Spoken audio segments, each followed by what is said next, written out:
wrestler. Look at my pants. My God. What? Okay. Yeah, carry on. Hi, everyone. This is Rich. Just doing a little bit extra at the beginning of this podcast to let you know that we recorded this on a boiling hot day in sunny Kent, and I left a fan on in the background for the first 7 minutes. Don't worry, I do turn it off once I realise it's being picked up on the microphone. So I'll shut up now and we can get on with the podcast. Hello, everybody. My name is Rich. Welcome to the World of Wrestling podcast. I'm here with Tax. Hello, everyone. I will remember to call you Tax Williams this week. We're going to nail it this time. It's going to be good. How you doing, man? Yeah, not too bad, mate. How's your week been? Good. Watched lots of wrestling. Yeah, there's been quite a lot to cover. Only 6 hours over the last 2 nights. Yeah, 2 nights we've watched 6. Was it 6 hours in the end? Yeah, 3 hours Monday, 2.5-ish, possibly a bit longer on the last night. It's close enough to 6. And we are doing the UK Championship Tournament. Yes. Which is quite a mouthful. Yeah, that's why I think they've changed it to NXT UK. It's probably a good idea. And you notice straight away, so night 1, WWE United Kingdom Championship, then the intro for night 2, straight away with the NXT entrance. So you can tell it's part of the whole NXT presentation now. We'll get on to what we think about that later, I think, once we Yeah. get through. Should we quickly whip through the first round of the tournament? Because this was all broadcast on YouTube. Yeah. So I'd literally just fly through it. Yeah, I fire through. These are the download matches, aren't they? Yeah.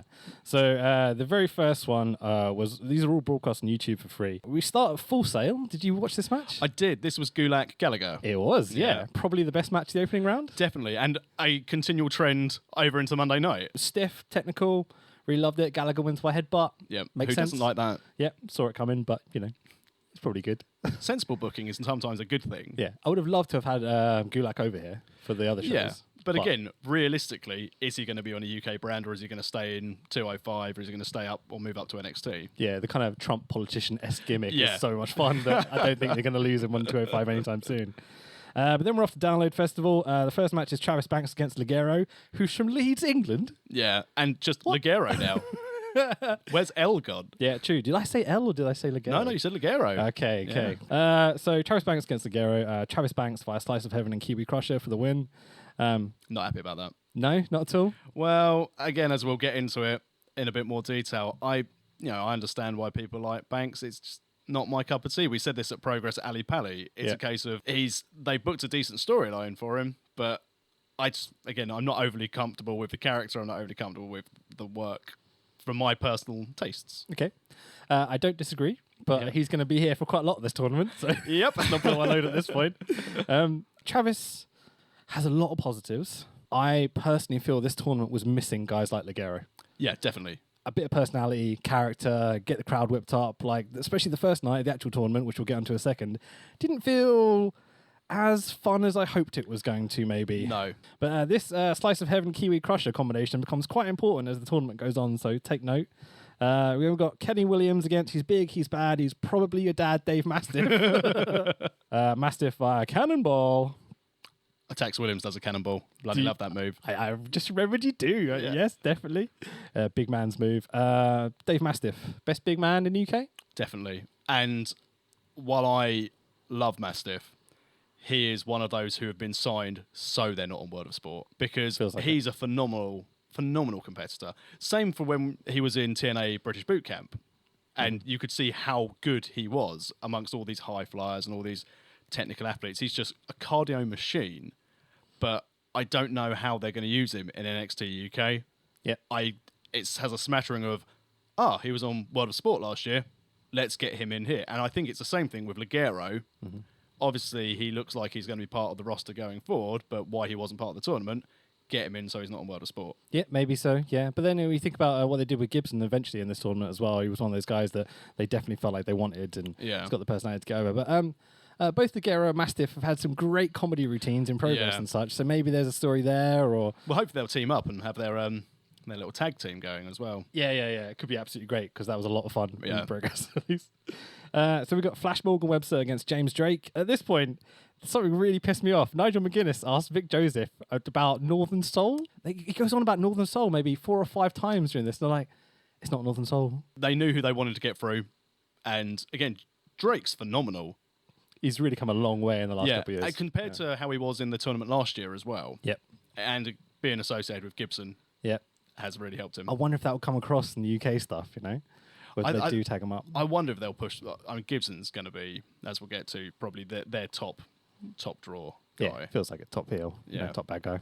But Drake's definitely a huge upside and huge improvements over the last 12 months. Yeah, definitely. 100%. Absolutely love him. He's also got his own face on his arse, which is brilliant. We've got Webster via the Shitty Destino, a.k.a. the Eaton Rifle. Yeah. New Japan reference there. I don't know if you got that, but Tetsuya Naito does the same move, the spinny reverse DDT thing, but does it a lot better with a kind of nice sit out rather than like a flat out thing. And so, Shitty Destino. We're going to call that from now on.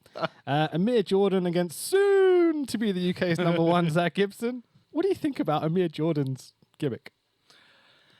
It couldn't be more typical. No, it's how I would consider WWE to book anyone of that background. Yeah. And a top athlete.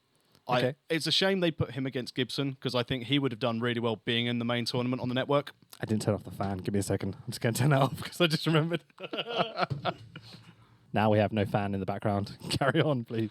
So Amir Jordan, I think, would have had a phenomenal upside to be on the main WWE Network shows, so the Monday and the Tuesday nights, rather than the download. He basically was a whipping boy for Gibson in this, and just to get Gibson over. And I think with the combination of the gimmick and this, I didn't do much for me. No, I think, again, that's a lot for these qualifying matches. Yeah. I think you could look at it and say, other than maybe the Ligero match, but they weren't going to take Banks out, you could pick who was going to win each of those matches. Yeah, pretty much, man. Yep, true. Gibson via Shankly Gates, as you might expect. Yep. And then Joseph Connors against Ashton Smith. I've got Ashton Smith winning via Ripcord DDT, which apparently he calls the Ash Cloud. Biggest upset of the night?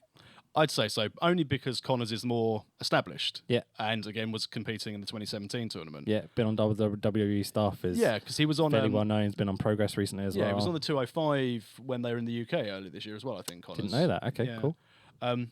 But, Ashton Smith, I was really impressed with him in the tournament, which we'll get to. Yeah. I thought he had a good showing. Needs a more developed gimmick. Yeah, but I think that will come if he's, again, going forward with NXT UK, and it will all depend on how they deal with these tapings going forwards. I think there's a lot of potential for him to get over. Definitely. I said he's got the confidence. Fluid in the ring, technically sound, seems to have had really, really good training experience. Yeah. I remember seeing him tagging with Rampage. Okay. That was good. Yeah, Rampage Brown. Rampage Brown, who must clearly be signed to World of Sport. Must be. Because that's the only reason why he's not here. Because that's one of the only glaring omissions. And Grado, obviously. There's a few omissions I can think of immediately. I could quite like a Jack Sexsmith. Yeah. I know we talked about this last week and maybe not WWE ready. No, but I think, Rampage for a big man to be part of that division, because there are a lot of slight guys and there's very talented guys, but I think that's why having the Coffees and Mastiff in there, it gives a bit of, for lack of a better term, a bit of meat to it. Yeah. People who you go, that's a wrestler. Whereas a lot of the guys in this tournament are talented, but you look at them and you'll go, are you anybody? Yeah. Which, again, sounds really unfair, and that's not taking away anything. But if you think back... Looking at it from an outsider's perspective, especially, someone doesn't know their backgrounds or whatever, we've got to know most of their backgrounds, but... No, but if you look at the classics from late 80s, early 90s, if you'd see The Undertaker, you'd go, that guy's huge. Look at Big Show. My God, that guy's enormous. Just the moment you see him come out through the entrance. That's a big deal, or that's something, different. Yeah. Whereas a lot of these guys are very similar. Yeah. And it comes from, time and development and all that sort of stuff. We're not ripping on them by any means. But no, and also I like Rampage Brown. I think he should have been there. Yeah. So Jordan Devlin against Tyson T-Bone. Got an opinion?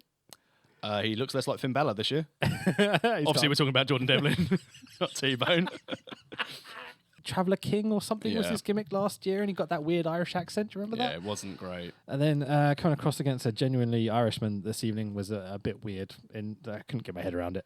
But Devlin wins via missing a kind of spinny kick thing that didn't do much for me, and the match didn't do much for me. No. It was a bit kind of stop-starty awkwardness. I think with Devlin as well, he because after 2017 he looked so much like Balor. Yeah. I think everyone straight away just went with, it's Finn Balor light. Yeah, very much so. It's very difficult to get on board with the character.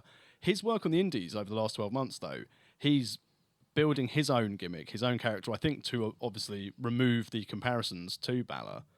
And he could do great things, but again, at the moment, it's a bit bland. This match was a nothing for me. Again, decent in reaction, but I think by this stage, and it's like the 8th match in, I'm like, oh man. Yeah, and luckily they were all quite short, so we Yeah. got through this quite quick. This whole thing was about an hour and a half. Yeah. Which they had no bullshit. Like, even when they did the entrances, they quickly cut straight into the action, which is very unusual for WWE. I think one of the matches I watched as well, you could tell there was some editing because the ring announcer wasn't saying anything during one of the intros. I'm like, well, she's done well. This all 3 nights of this, so I'm including this as night 1, even though it was obviously over a couple of days. This the 2 nights of the UK, or the night of the championship tournament, and then the night of the NXT UK. There was some serious editing that wasn't very well done. No. And as an editor, like, I really noticed them. There's some big audio dropouts.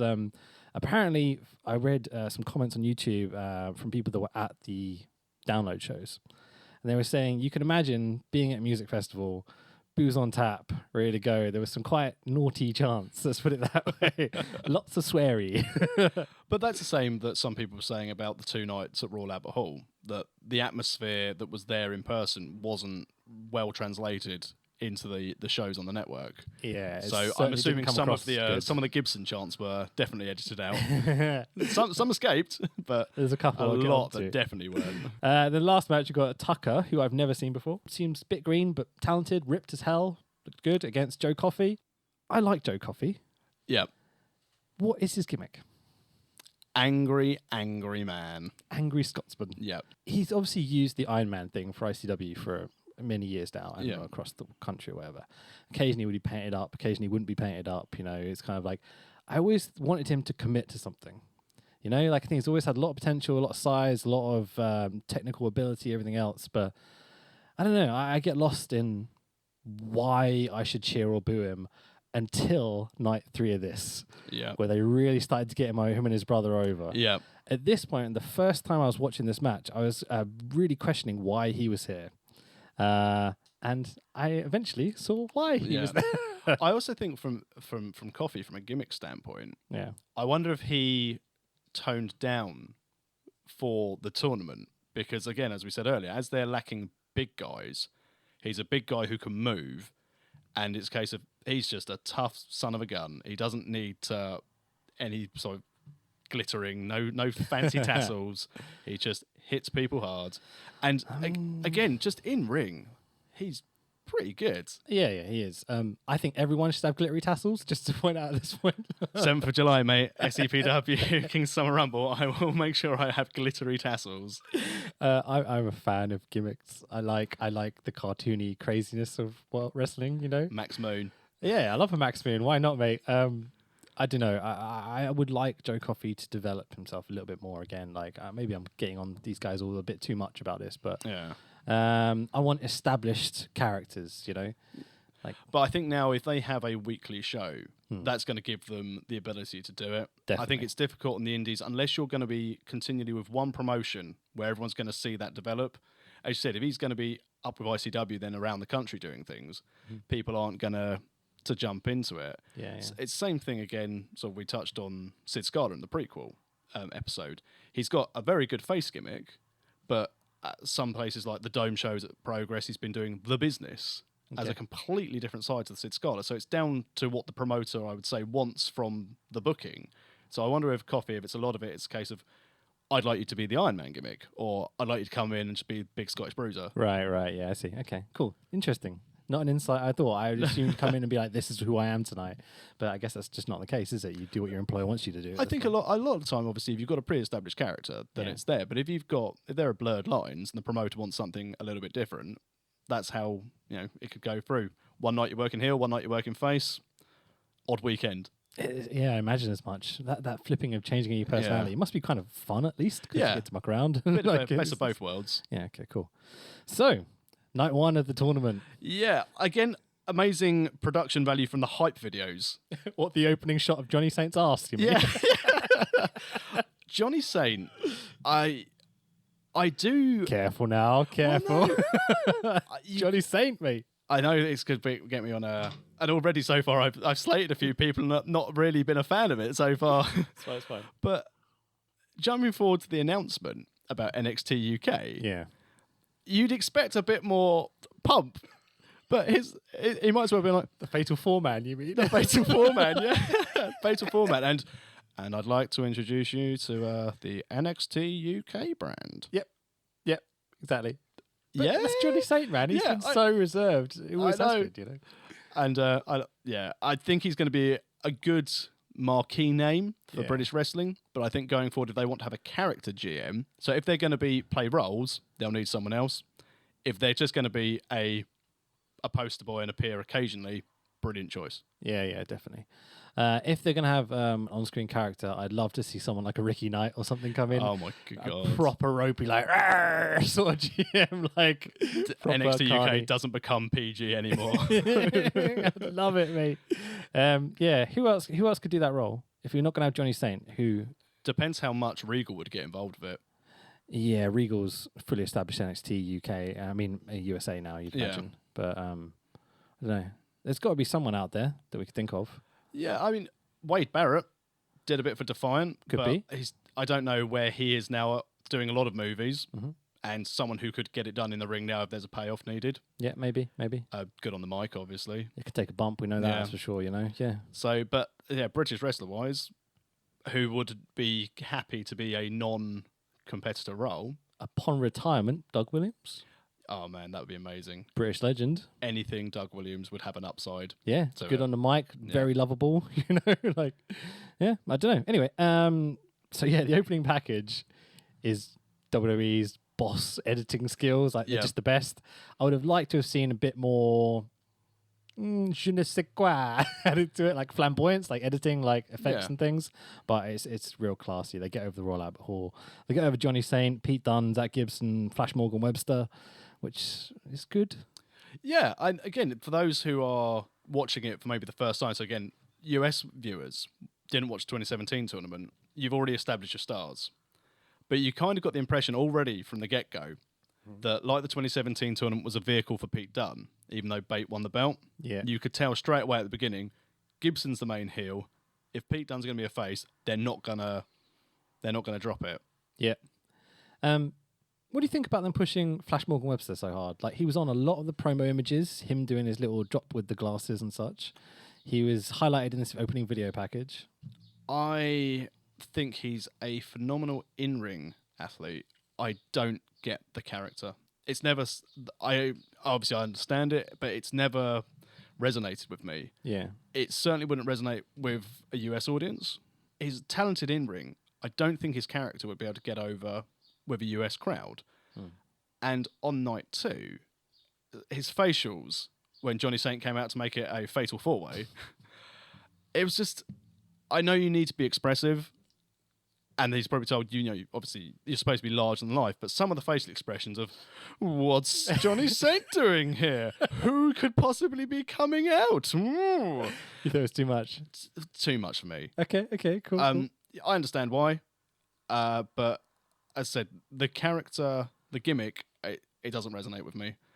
I think he's a good in-ring worker, which is why he's featured, and he would be the upper mid-card. He'd be the stepping stone to a title shot sort of character. Same how I see Mark Andrews being top athlete and can go in the ring, great character, but I would never see him as a top-tier UK talent at the moment. I'd see him as the top level to then get to the belt. So the first shot of the Royal Albert Hall, as they cut out this opening package, shows about 50 empty seats. Did you notice this? Yep. There was a big section of big red seats down the bottom, and I was like, that's not a good way to start. No. I mean, they've got to show what they've got to show. This is the opening of the show. I mean, that's what was happening. Over, like the Greatest Royal Rumble all over again, where you have the whole ring area completely emptied other than the Crown Prince and his family. That was strange. I did not like that whatsoever when they've got their backs turned to the ring for half the show and stuff. Not they did that at the UK one, but they definitely did that at the Greatest Royal Rumble. That was horrible. But thank God for Mauro Ranallo and Nigel McGuinness. Crowds are chanting both these guys to start with, and I couldn't agree more. Like, they're the best. Ranallo is top notch. It is a shame that he isn't on SmackDown on the main roster, but I think with his ability to have a bit more flexibility and freedom on NXT and NXT UK, absolutely brilliant. But then so obviously these guys have done commentary for the UK tournament.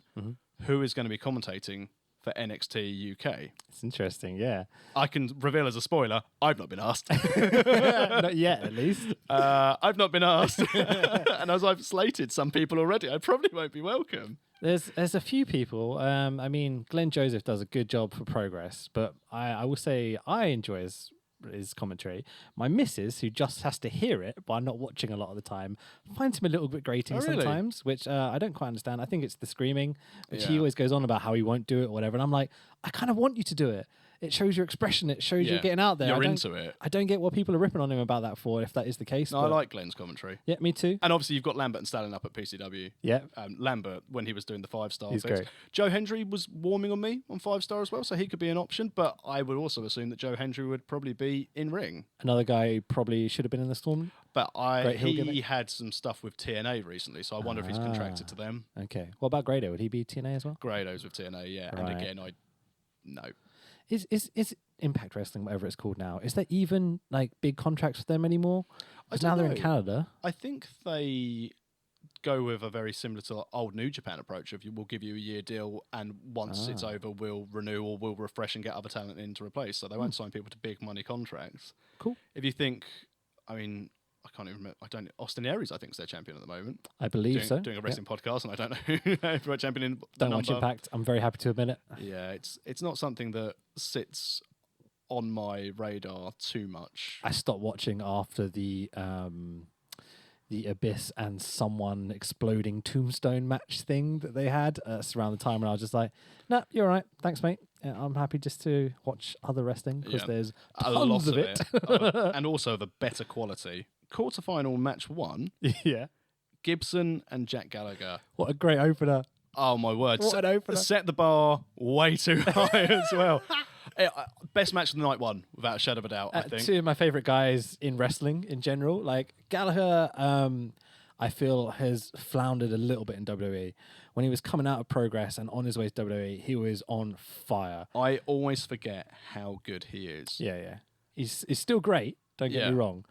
But he has the potential to be even more. Yeah. You know? Great gimmick. I'm glad he's not wrestling in a suit anymore, although that was brilliant. But it's just, he's such a talented guy, and I hope he stays as part of NXT UK rather than 205. Yeah, me too. I think it all depends on the tapings if they can do both, which will be interesting to see going forward. But obviously, Shankly Gates to finish it off for Gibson, who looked great. Yeah. And you could tell, point to prove, and winning and doing it. Things of note, blue bumblebee pants for Jack Gallagher threw me a little bit. I didn't know what to think immediately. Gibson is just the most hated person on the whole thing. And so he's done really well. Yeah. You could tell that it was, I think 5-star did bring him to prominence for having a TV audience for people to see things. And I think that's how WWE probably got on him, obviously with his tag stuff in Progress as well recently. But I think just having that exposure, while they obviously weren't filled arenas, being in arenas, cutting promos, and everyone was eating out the palm of his hand. I didn't watch 5-star. Did you not? No. I heard a lot about it, saw little clips on YouTube. I read a lot about it being kind of disastrous towards the end with missing shows and things like that. Well, there was only one missing show because it was snowed off. Good to know. Interesting. I think that was. I think it might have been an Aberdeen show that got snowed off because talent couldn't get in, so they postponed it and then showed highlights of the prior week. Right. Okay. As always with 5-star, it seemed destined to fail because I think the British wrestling fans were not keen on it. As much of the talent as they had on there, if they don't want to support a product, I think, people, the social media presence of it, I thought for a TV show, the first episode had a lot of issues with it. Okay. But my ultimate thought process of it's somewhere else for people to showcase their talents. Definitely. And if we're going to crap all over it, like it had, it goes away. And at the time, there wasn't any guarantee that World of Sport was going to come back. And we certainly didn't know we were going to get our weekly NXT UK stuff. Is World of Sport coming back? Well, apparently they've done filming. Because they were selling tickets up at Norwich, again, for another one of these upset Ricky Knight, book their venue. I say that's not the place you should be booking that show. That's someone's territory. Exactly. But yeah, I think But yeah, Gibson having that ability to work with cameras showed in comparison to some of the other talents on there who have obviously works with their independent shows, but never a full TV production. It's just little things. When he was like Gibson in his holds, he would look for a camera and he'd make eye contact and he'd be there. You notice this the whole way through this tournament. Every single time every time the crowd takes over, Gibson knows to take a step back, let them do their thing, then start to run his spots and things. Yeah, no rushing. There's a few times they have to rush through because obviously they're halfway through a sequence. They've just got to keep it going, especially in the done match and the final. But you can tell Gibson is the master of working these chants and knowing where the cameras are and all that sort of stuff. He's very, very technically advanced in those aspects. Definitely. So, yeah, it's really, really good. Mara has a classic line of a smoked Gibson like a Rasta. And I was like, really? Is that appropriate for PG? But yeah, let's go with it. Diving headbutts countered, Shankly Gates, tap, tap, tap. As you say, Gibson wins. Gibson then points to his dick and then to his head. So, I mean, don't know what he's trying to say there. Personal growth. Yeah, exactly. But I absolutely loved it. Great opening match.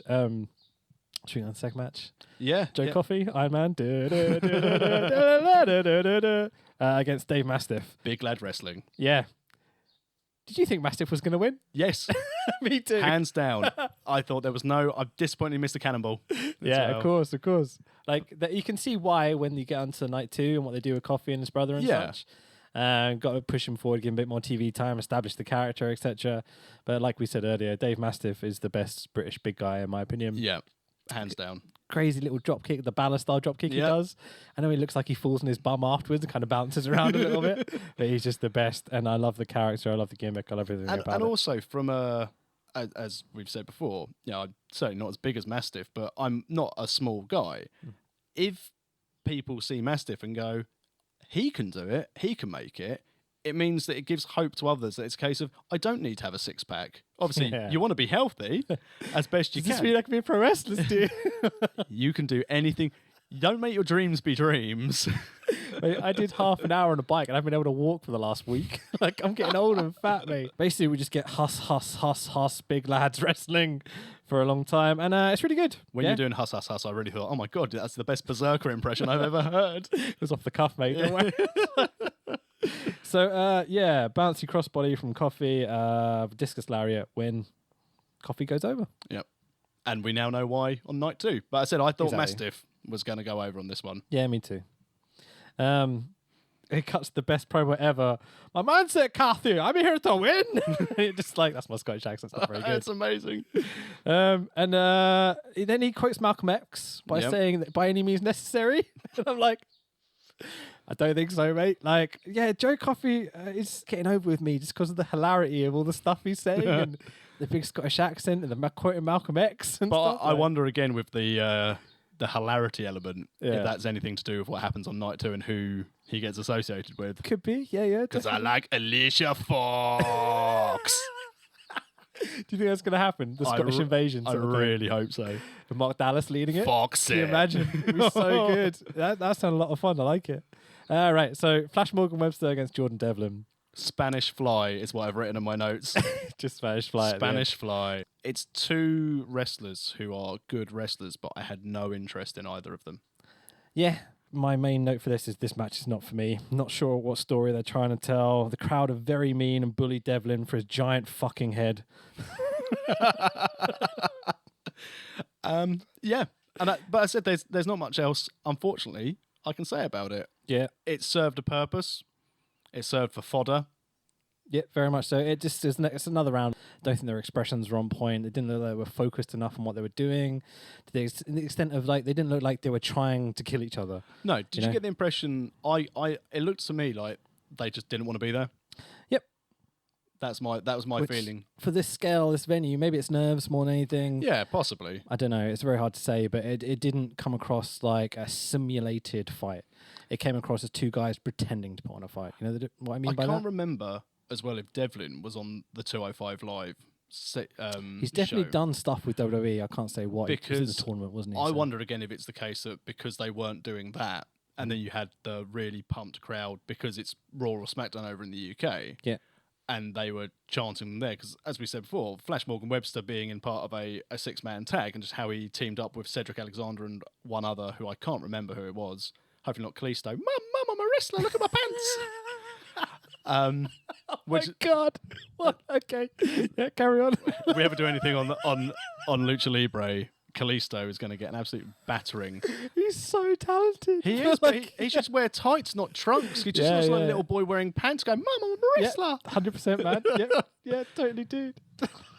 I didn't want to come across being an absolute nasty piece of work on this podcast, but it's just how I feel. You have to be brutally honest, man. That's why it becomes entertaining, Like, we're not trying to shit on people, everyone's trying to do their best. Like, it's very obvious. And that it's all down to interpretation. Some people probably would have been really, really all into Devlin versus Webster. I'm sure, yeah. But it wasn't for me. Jordan Devlin, specifically in the Super Strong Style 16, was fucking great. Yeah, exactly. Really, really good. I've seen him do really good stuff. This night, didn't look like gave a shit. It was really vanilla, really middle of the road, some interesting spots and stuff, but nothing to write home about.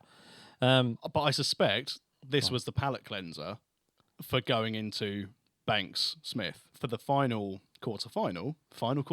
Brilliant, love Makes that. sense. Yeah, love it. They're rested Didn't and ready stumble for over it Banks. like I would have. I'll be like, go on. But yeah. So I wonder if that's the match placing, because they went with Gibson Gallagher to start with, which was on fire. Then they had the big lads afterwards, and then at that stage, again, Webster versus Devlin. If you looked at the brackets, you're like, well, one of these guys is going against Gibson, so one of these guys isn't going any further than the next round. So in that case, why wouldn't you work the crowd a bit more? Why wouldn't you do some silly shit, add some comedy, do like exactly. have a chilled kind of match, Like, or as you said, had Super like Strong Style Devlin. Yeah, exactly. Yeah. And then it gives Webster something. But then it would have given Webster something to play against. Yeah, definitely. So we get shitty Destino at the end. Flash Morgan Webster wins via the Eaton rifle. Then Travis Banks, Ashton Smith. Ashton Smith really impressed me. Me too. I thought he was definitely better than Banks. But Banks obviously has the following.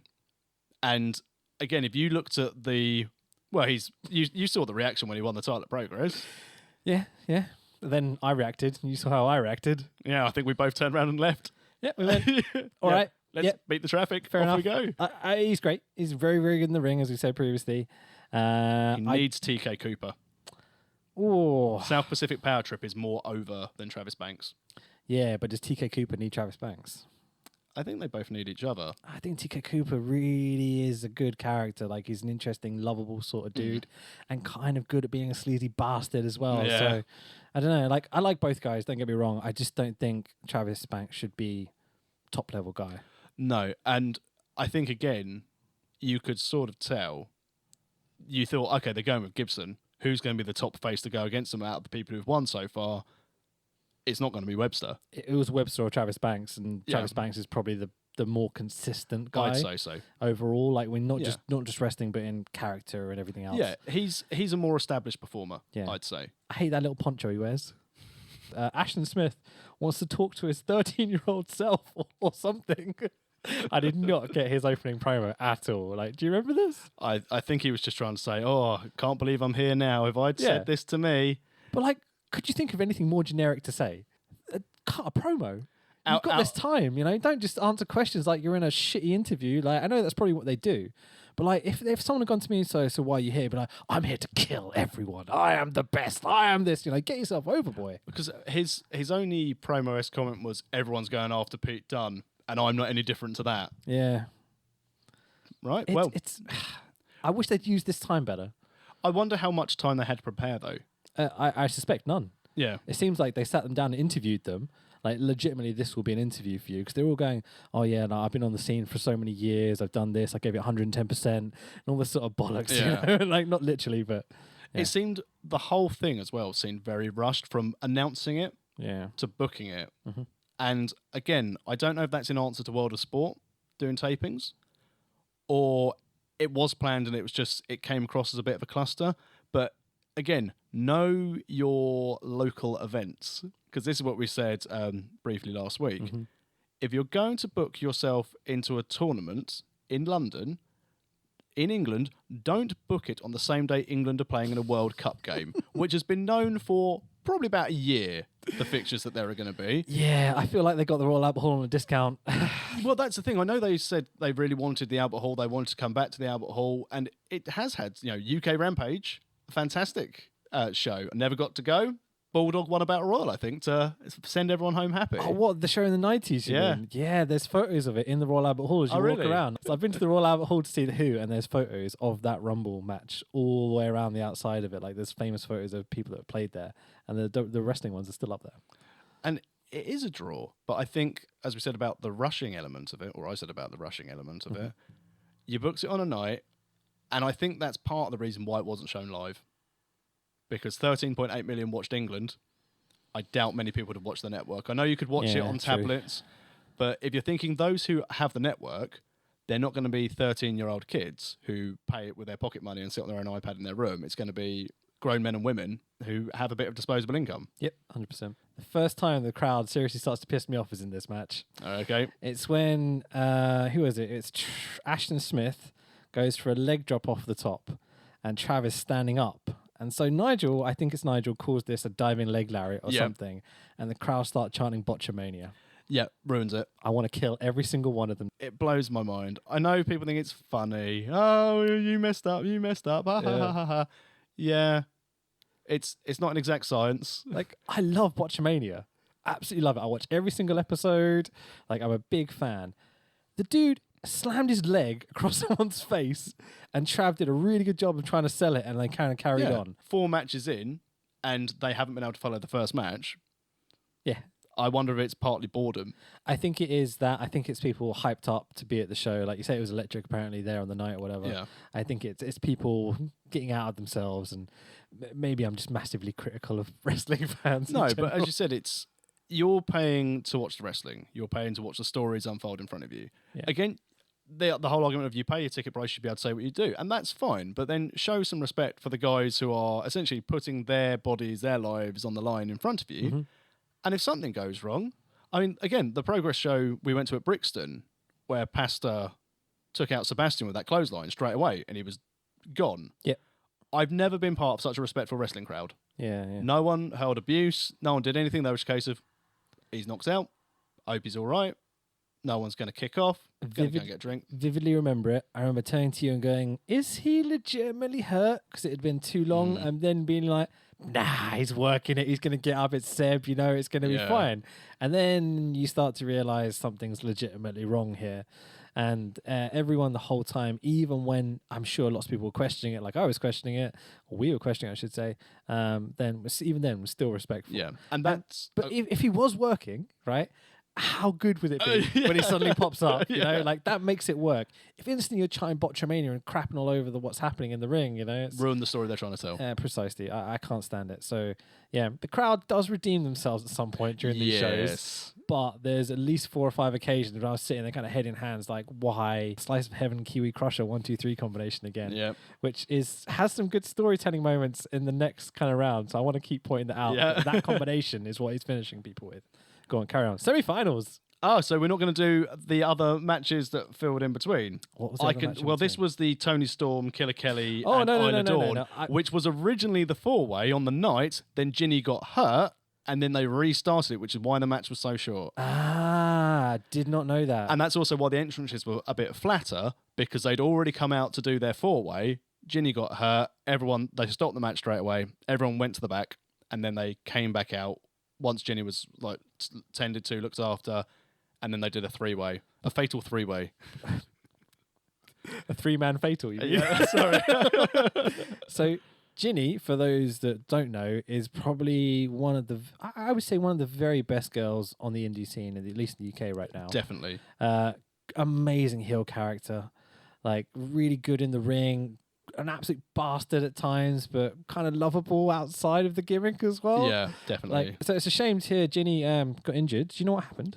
I don't know. I don't know if it's a head injury, but the good thing that when they had the talent roster come out at the end of the second night, I'm pretty sure she was in the crowd, so I'd assume she is part of it going forward. She bloody better be. Well, yeah, exactly. And, Tony Storm is outstanding. I mean, Ginny and Tony Storm, I would book for a year very comfortably. Yeah, and I think I first came across Tony Storm because the chap who I chatted to on Twitter, who used to do was on Gorilla Position podcast called Rob Lee.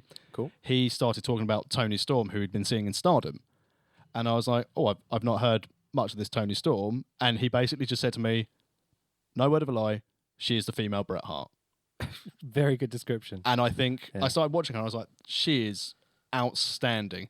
And the right choice of the three. Killer Kelly just looks a tough girl. I'd not seen the other two girls before, Killer Kelly or Isla Dawn. I was so impressed by both. Yeah, definitely. I think really, really talented. And I think, again, especially with Isla Dawn for her entrance, had we seen the one for the four-way, it would have been a better reaction, because I think, as I said, it was a bit of flack because they'd already seen it. Right. But all three women did a phenomenal job. But again, it was a short match for those watching on the network, because, again, I assume for the event they had reduced time. Yeah, exactly. And it's a real shame for Ginny as well. As you said, top. She'll get her time. Yeah. She has to. She's so good. She's only been wrestling a few years, as far as I'm aware. And if they book her and Tony Storm for a prolonged period of time, there is going to be some absolute gold. Killer Kelly, who's from Portugal. Ronaldo. It's great. She's got a really, really good badass face. Yeah. Mean face. She's like bristling and the whole time. Especially this was the second match they'd wrestled that night. Yeah. But to keep that maintained is impressive. I didn't know what she was doing again for her entrance, again with the hoodie, and then just reaching in for that gum shield. I was like, oh dear. She is going to be a butt kicker. She really is. Definitely, man. Definitely.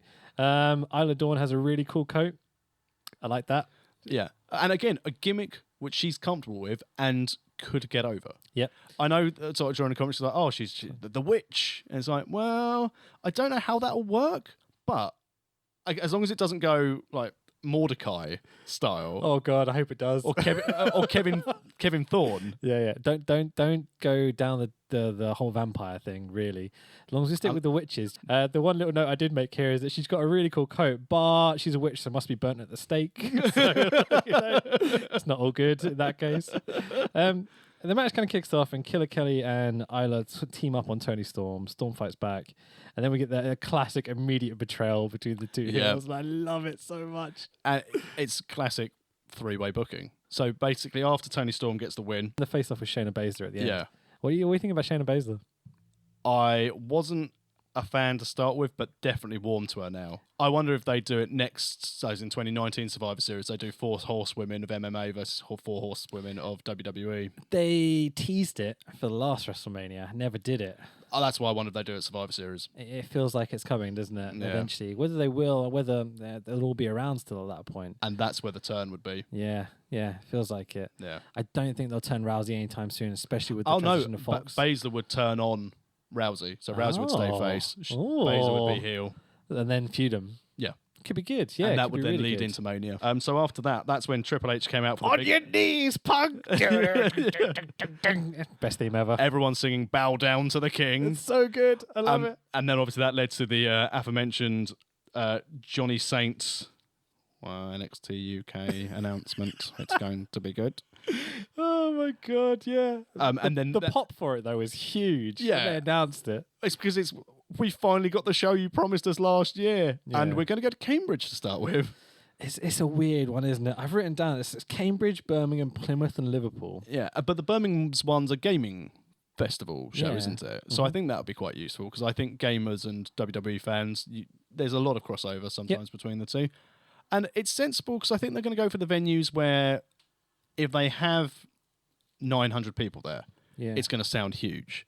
They're not being silly. They're not going for sort of 5,000-6,000 seat arenas or venues to get people in. They're going places where they can probably have the production facilities to be able to do what they need, and different places where people aren't likely to have been able to go and see WWE before. Because they said one of the nearest show to us, probably Cambridge. I wonder whether Plymouth was a bit closer, but it's kind of, you'd have to go up and then come back down. Plymouth is a problem. But then it gives people, so for example, if you've got someone who lives in Exeter, massive WWE fan, are they going to get the train up to London every time SmackDown or Raw's going to be there, and they give us a throwaway Raw or SmackDown now because they don't really care or book it? It's just a week off for creative. Or are they going to be like, these guys can now have a chance to come and see WWE with their own UK fans? And I think it's sensible that they're doing it, taking it around the country. I'll be interested to see how long the TV shows are. I'd say 1 hour a piece, and it'll be very similar to NXT. So, like in a run, you might have see a Pete Dunne once or twice over the 4-week period. 3-4 hour shoots, 4 episodes filmed in one event. Takeover event. Do you think they do pay-per-views eventually, or do you think they'll just have weekly content? I think they will eventually go on to pay-per-view style events, but I think it's going to take years to get there. Yeah. I don't think... Say they booked Wembley Arena for an exclusively NXT UK show, like once a year maybe. Potentially. Yeah. As long as they booked it hard, really got good guys over. Geordie Nev, for example, would be a nice return. That's always the thing, isn't it? He has to be, now we're at the semi-final stage, the glaring omissions from this tournament, Neville would have been brilliant. Can you imagine if he'd come out and beat the crap out of Gibson as the superhero kind of character? Yeah. He'd be so over. So we've got Neville, Nick Aldis. Yeah, another guy I'd like to see there, but NWA champion right now. Yeah, and I suppose as well, we're going into All In with Cody Rhodes. Doesn't want to move away from that, probably decent money, and doing his own thing. It's probably going to be quite a special show, that one. Yeah, so I understand that. As you said earlier, Rampage Brown. Yeah, it's definitely a guy Ligero not being in the tournament was a shame. Yeah, 100%. I think you could have sacrificed Devlin or maybe Ashton Smith. Mm-hmm. As much as I liked Ashton Smith, I thought maybe Ligero would have been a more known commodity. What if you get Ashton Smith over as more of a bad guy and put him against a purely good guy, Ligero? Yeah, perfect. Think about how good that match is straight away. Easy story to tell. You don't have to do much in the ring at all, but we know they can and they will eventually. But hopefully Ligero will do something, as you mentioned earlier. If they take him up with Mastiff and go against the Coffee Brothers, that'd be gold straight away. But then, I think anyone who wasn't there who is a big UK name, I would say is either contracted, as we said last on the prequel episode, Midas Girl, won't go anywhere near it. He'd be straight to main roster anyway. Yep. Wade Barrett doing films. So. Yep. Nick Aldis, All In. There's guys like Haskins, Havoc, immediately I can think of that were probably primed ready for these shows. But I wonder more for Havoc is, again, the style that he's synonymous with.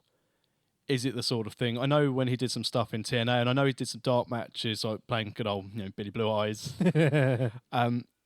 It could work. But do it Foley style, like he's immune to pain, he loves the violence, he doesn't have to glass and barbed wire and stuff. But even then, would that translate into a PG era? I think we need it. I'd like an Abyss, a Jimmy Havoc, or someone there. Yeah. Someone scared of kids, That's what we need. Someone that terrifies children. I think Jimmy Havoc could be that man. Have him come out with an axe, There's a quote. Someone to terrify children. But is that not what you enjoyed as a pro wrestler? As a kid, sorry. There must have been guys you were terrified of as a very young man. I don't think so. I remember watching the LOD Cup promos and being like, oh, I don't know about these guys. Don't want to meet them down a dark alley. Don't want to see them get my ice cream. Definitely not. So they announced men's, women's, and tag divisions. Yeah. Anything else? No, I think they're the only belts you need. I don't think there's anything else. For an hour TV show, having 3 belts could still be a bit overkill, which is why I think they may go for major events so they can benefit from having all of those. Flash Morgan Webster against Zach Gibson. Very short match. Yeah. I think... So I started trying to write timings down, and this is the first one I actually managed to set it for. And I think it's about 4 minutes, 20 seconds. Oh, 4:20. Hey. Someone call RVD. Exactly. But, and that's what we said about the last round. Sorry. Carry on. Devlin versus Webster. Yeah. You knew who was ever going to be would be fodder for for Gibson as they go through. So I wasn't surprised at the result. I'm surprised it was as quick as it was, but I'm not surprised with the outcome. Gibson is great fun to hate. Yes. Is a lot of fun to hate. There's some really good stuff in here. There's a backflip 180 out the corner, which is basically like a skateboard move by Webster. That really impressed me. And he goes to the multiple dives to the outside. This time Gibson catches him twisting Helter Skelter on the outside, or whatever it's called. Is it Helter Skelter or is it Ticket to Ride? The big suplex that he twists and slams you down. Oh, God. Hopefully Helter Skelter is a Charlie Manson reference, not a Beatles reference, because I'm sick of the Liverpool stuff at this point. But, I love a Charlie Manson reference. Why not? Shankly Gates, tap, tap, tap, sudden finish. I absolutely loved it. Yep. I think it really got Gibson over, gets the move over. I think you know what's happening in the final at this point. Yep, exactly. And then we move swiftly on. Swiftly. Let's not go over this again. Well, so Gibson goes to the final. Yeah. Straight away. And then we go on to Coffee and Banks. The best thing about this match was the finish and the aftermath, I think. Because, again, you're building into that story into the final. So we know Gibson is over as hell. He's in the opening package. He's tapped out everyone on the way. Very quick tap out in the last match to Gibson. Do you not think having Travis Banks get absolutely wrecked by the guy he's just beat is setting up the final to be a bit obvious? Well, we said earlier, I think that it was obvious what it was going to be anyway. Yeah, start to but why finish. make it more obvious? Well, because then you've got the battle against the odds. The good guy, the underdog rising. He's only got one shoulder. Yeah. And as you said, the whole progressive storyline throughout, can he hit his runner moves to finish off his opponent? Oh no, he's got an injured shoulder. Final match was British Strong Style against the Undisputed Era. Sorry, last match before the final, last non-NXT match. The Undisputed Era in general are just absolutely outstanding. What I want him to do for the, as we get to after night 2, when he doesn't have a belt, is go to pick it off to play air guitar and then go, oh. I didn't notice it. Because every time they do it, obviously he picks it off when the noodly bit comes on in their music. Yeah, yeah. I think going forward now, as he's not a champion, he should walk down and go to them and be like, oh dear. Oh, I need that belt back to play air guitar.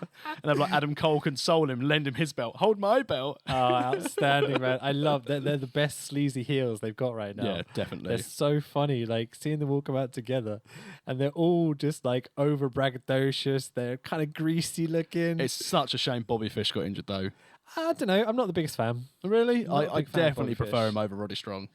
Oh, I don't at all. I think Roddy's a bastard. I think he's so stiff and brutal with the knee drops and stuff. Like, But Bobby Fish has an amazing tash. the Undisputed Era is Roderick Strong, Kyle O'Reilly, and Adam Cole, baby! So over. At the end of night 2, Yeah. when he's going round, getting the crowd up, Winding one up the more crowd. time. It's Yeah. the best gimmick Huge. ever. It's so simple. It's something people have done for years.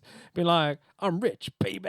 People have done that so long. And again, with his camera work, when he's standing in the apron before he goes to the ring, which is where it goes, boom. Yeah. And just points and goes, boom. As he does it, it's like, oh, Adam Cole, well He's done. so good, man. I'm Well so happy they done. picked him up. I remember watching him and Kyle O'Reilly tag in Sittingbourne when they first kind of came through the scene. Like ROH and I think there was Yeah. some CZW and stuff like that. And meeting them, and they obviously just got off a flight because they were both jet lagged as hell, and they were just like, "Oh hi, how are you? Yeah, really nice to meet you." But then they went on to have one of the best matches of the night on the whole card, and they haven't stopped since. Really, Do you They're find it so good. interesting that the level of enjoyment and excitement about wrestling has been through 2 people who aren't on this UK tournament? Well, that's kind of a theme. I'm going to be honest. Yep. Especially night 2 of this tournament, which we're going to get onto briefly. They had the better matches and such. And Definitely. I think it's all for me, like I've kind of been trying to say for a lot of these other ones, it's the development of the gimmicks and getting those gimmicks over and committing to them like Yes, fully. Just definitely. Like, this is me. I'm going for it 100%. Like, and talk about those interviews at the beginning when they're being interviewed, not cutting promos.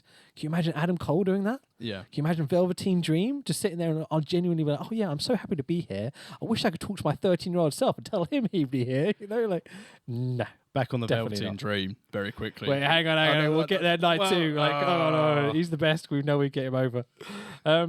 So Nigel McGuinness describes Trent Seven as a mix between Charles Manson and the Artful Dodger, nicking my reference from earlier in the night, which I'm just like the best ever.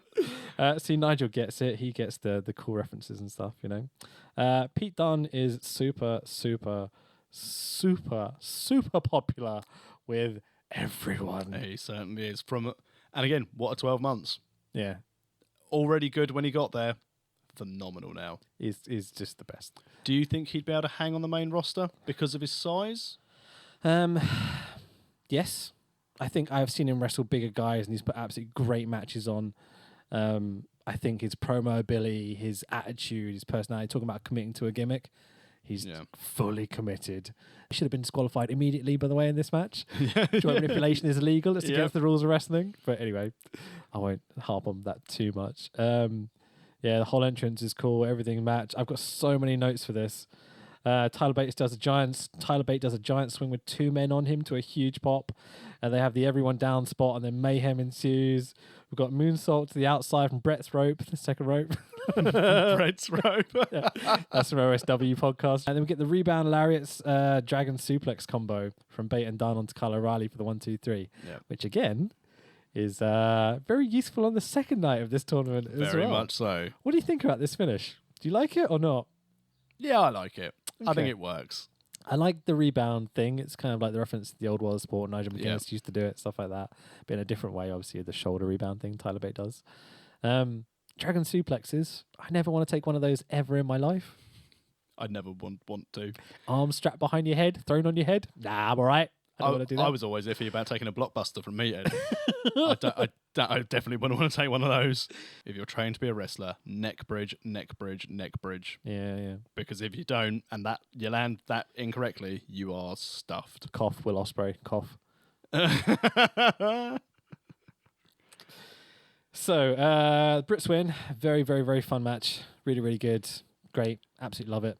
No complaints. Best match of the night? Oh, yeah, 100%. Yeah. Yep. No non-tournament, nothing to do with it. Still the best match of the night, you know. All guys are over. All the gimmicks are great. Absolutely love it. HBK comes out. Crowd singers theme music is absolutely brilliant. It gets over the Raw Albert Hole and NXT UK. Let's get ready for the finals. Bit nothing-y from HBK. Don't really get why this needs to be there, but nice break before the final, I guess. Bit of filler. And also the older, I last wrestled here in 1991 before most of you were born. Not me, mate. Nah, not me. I don't remember that event specifically, but I remember it. I remember being disappointed when my parents wouldn't spring for their tickets. Aww. Then realising in modern money it would have been very expensive. I imagine as much. Did you try and get tickets for SummerSlam 92? No. Again, I think it was my parents were worried more of the cost. Yeah, I mean, I only got into wrestling just after that, so. But I'm pretty certain, and I will say this, and I've already informed my wife of this. If they come over here and do a SummerSlam or WrestleMania, my credit card is going to be doing as much as it can to get the front row seats. I'm there, 100%. Yep. I will sell my child if I have to. I will pay people money to take my child away, then I will borrow excessively to get front row on these shows. Because, again, if the UK fans do well with these UK NXT shows, I think that will show there's a hunger for it, and I think that will help for a pay-per-view style event to come over. I don't think we'd ever get WrestleMania. There's too much money in it. But I think something like a SummerSlam... It's that Americana of WrestleMania, which is what keeps it going. Last year would have been the year to do SummerSlam, 25 years after. That would have been the year to do it. But, again, would Brock fly over? You won't go down to their pay-per-views, let alone ours, mate. Don't worry. So, I would, again, the pay-per-view thing is like when Johnny Saint and Triple H came out, there was one or two things they were announcing. It was either our own sort of brand show or it was a major pay-per-view coming over to the UK, because those are the two things that I think British fans have wanted for a very, very long time.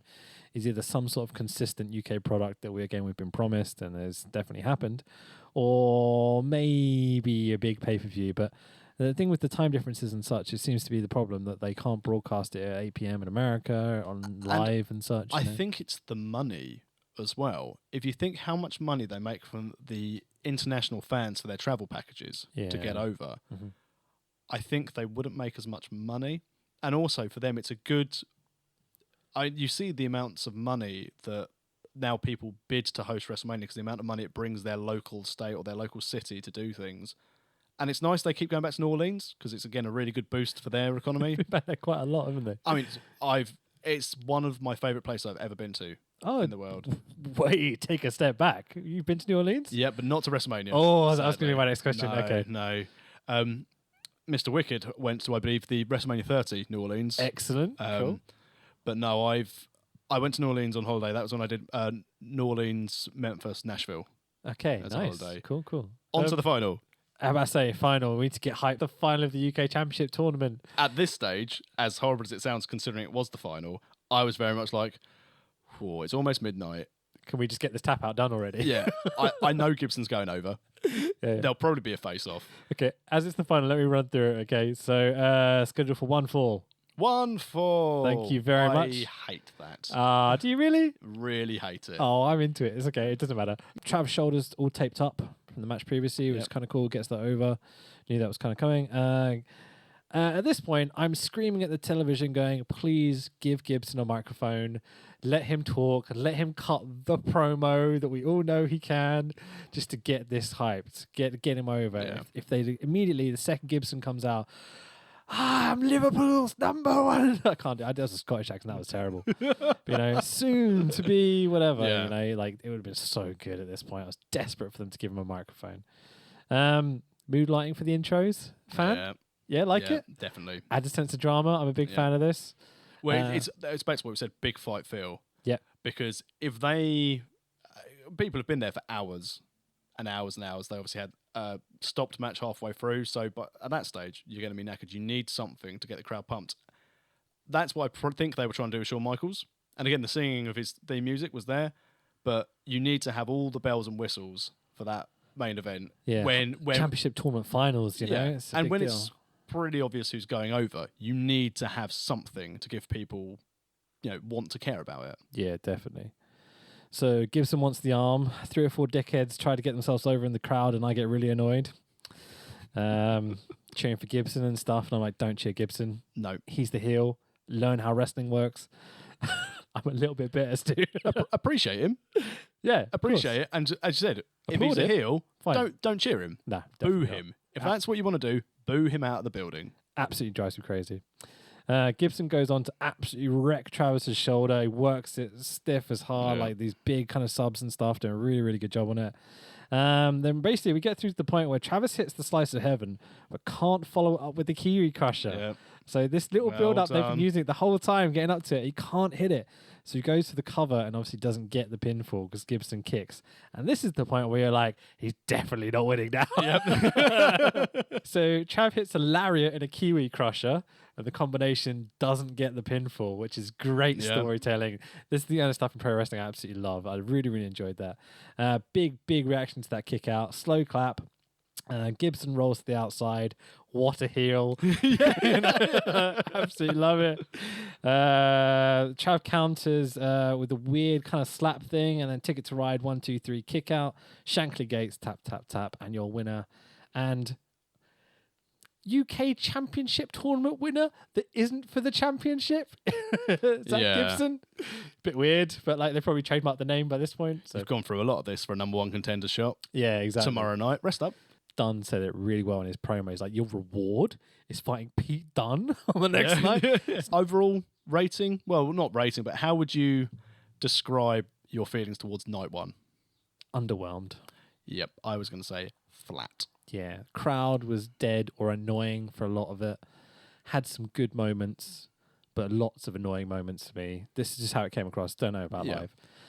The wrestling was solid, technically good, that sort of stuff. Need more heel face, need more storytelling. Too much strong style. Yeah. Is what I put on my notes. And I think other people have said as well, a lot of striking. And I think that's what didn't help me for this match until we got to the 6-man. Mm-hmm. Other than the first match, then the 6-man, I can't pick out, other than a few bits in between, what I'd go, that was memorable. It was all very much the same. Very little. I know we've kind of slated Morgan Webster a little bit, but at least he has some innovative moves in there. Yeah, he had the most interesting moveset outside of the Gallagher-Gibson match from a UK side of things. Gibson needs to change nothing.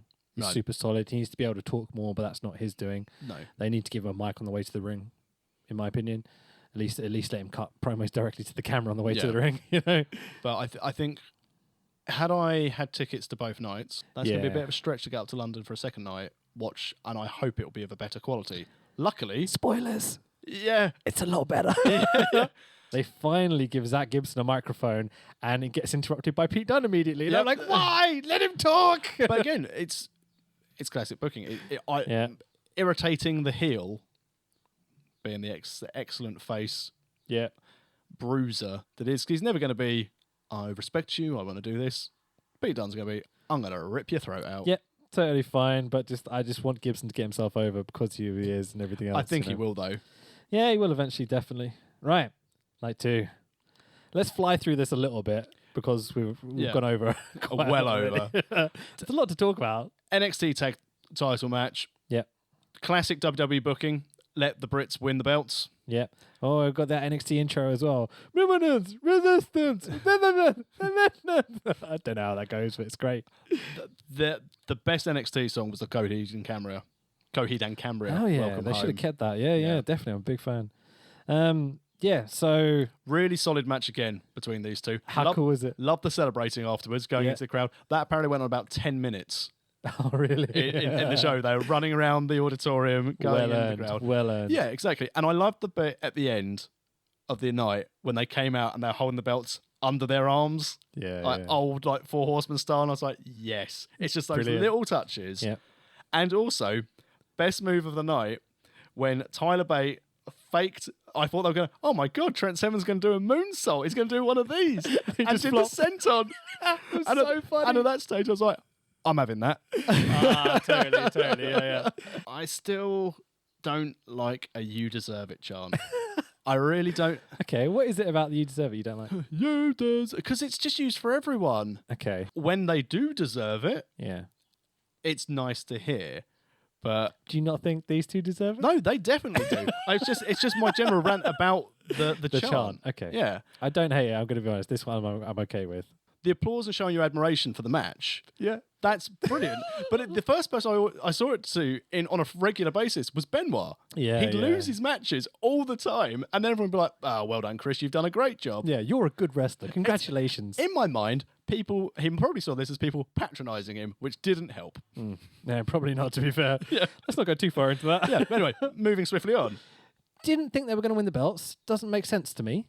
Apart from the fact it's in the UK and we get a big pop. Yeah, you know, Undisputed Era should be carrying these belts for a long time. I suspect they're going to drop them. Yeah, it feels like it. Yeah, I think what they'll do is they'll probably drop them and then introduce the NXT UK belts, and they'll be the first guys to probably pick those up very quickly. I imagine some sort of small tournament or something along those lines, but not sure. So we cut back to stage to Johnny Saint. Did you recognise the voice that asked him a question? No. Glenn Joseph interviewing Johnny Saint backstage. Really? Yeah, Progress commentator and owner, man. which made me pop big time. If it's not him, we'll watch this back. If it isn't Glenn Joseph, then I'll eat my words, but I'm absolutely convinced it is. I like the fact they then found celebrities in the crowd, whether it's Steve Graham. Oh, dude, like, one of my favourite actors of all time. They're like, oh, well, we'll find what we can. Oh, look, there's Christian later on, who's here filming in London. Oh, is he? Is that why he's there? Just right. rocked up. So Saint announces Flash Morgan Webster, Travis Bank, and Mark Andrews for later in the night. And as you say, we get Stephen Graham come out. At this point, I feel the need to list Stephen Graham's accomplishments in case people don't know him, because he's not the most famous of actors, but Until he's been you know what he's been in. Absolutely everything. Snatch, Band of Brothers, Gangs of New York, This Is England, Pirates of the Caribbean, Boardwalk Empire, Taboo, just to name a few. Rhymes, see? Yeah, nice. I'll get my gimmicks over, mate. It's all good. Please don't have a rhyming gimmick. The UK line, Eddie Ryan. I know it's the English line. It's just a reference from last week in case you didn't listen to the first prequel episode. Killer Kelly versus Charlie Morgan. Charlie Morgan is outstanding. Holy shit. My first time seeing her properly. Really? I've heard the name. She is top draw. Yeah. Outstanding. Didn't really get a chance to showcase as much as she can do. So obviously blocking the suplex and the roll up for the win. But great gimmick, great character, great background. Mm-hmm. Will be, I said, with Tony Storm and Ginny in that division, with Charlie Morgan there as well, add in people like Isla Dawn and Killer Kelly, you have a solid women's division. I really enjoyed the match. Thought it was a bit stop-starty in places, a bit awkward. Yeah, I don't know if that's nerves or potentially language barrier. The weird kind of vertical suplex reversal into kind of cradle roll-up thing for the 1, 2, 3. Blocking suplex into roll. Bit strange, but not a problem. Like, I think it's good. It's a filler match really at this point. It needs to be done. Also keeps both women strong. Yeah. No one's been absolutely decimated. It's been a quick roll-up. So, number 1 contenders match that was announced earlier in the night by Glenn Joseph interviewing Johnny Saint. We've got Mark Andrews, Travis Bank, Flash Morgan Webster. Andrews comes out his not best song from his band. But it's the one that he keeps coming out to. The other song. And you're like, why? What is it? There must be some sort of copyright or some sort of legal issue. Or just like Trips preferred the other song to that one. Webster's theme starts to grow on me a little bit. I like mod music. I started to really enjoy it. I started to nod my head a little bit, and I was like, "Oh, I think we should not be friends." Are you noticing that I'm making notes on everything apart from the actual wrestling? Well, the thing is, though, because as I said, you've made notes, and it takes an extra couple of hours because you're pausing, you're writing your note, you're pausing, you're writing your note. Yeah, night 2, I didn't pause anything. I flowed it through, and I'm getting better at doing this. Like, this is obviously our first proper podcast doing this, and so like it will become more fluid for me. But my memory is terrible anyway, so I have 5-6 pages of notes that I'm trying not to just constantly look at and make this interesting. But yeah, so it said the entrances were good, but then the announcement. But the Johnny Saint comes out, makes a 4-man fatal, and Noam Dar, boy. Special shout out to Noam Dar again for the end of the evening where everyone's wearing their suits and Noam Dar's still wearing his ring gear and ring jacket. He's in space. I love it. I love Noam Dar. He's so good. And I said, just if he's allowed to get his personality over, he'll be huge. The fact, the stuff that he did when he was given the dregs of, you're going to have a dating thing with Cedric and Alicia Fox. Foxy. It's just, he's a funny guy. He took it and ran with it, he's great. So when's the first time you saw Noam Dar? Noam Dar was British Boot Camp, TNA. I think it was the second one that they did. Mm-hmm. And all the confidence, a little bit of arrogance, but so young to be so talented. And then you look at the ages of some people in WWE who are so talented. So you've got Dar, you've got Dream, you've got Tyler Bate. Tyler Bate should just maybe have a cake. Just looking at it makes me feel bad about myself. Speaking of which, Noam Dar came out looking ripped. Yeah. Like he's a small lad. He doesn't look like a pro wrestler, like in Vince McMahon's eyes or whatever, I imagine. But he's so talented, so confident, so braggadocious. And you buy into it as well. Yeah. But so he's added to the match for the number 1 contendership of the WWE UK title. And this match is really, really fun. Yeah, very good. The whole match. I don't think we need to go through the whole thing, do we? No, other than Dar goes over at the end. Leaping kick finish? It can catch on. Hit it from anywhere. Yeah. Hit it on anyone of any size. I think if he's going to use this as the finish, he needs to throw it a bit harder.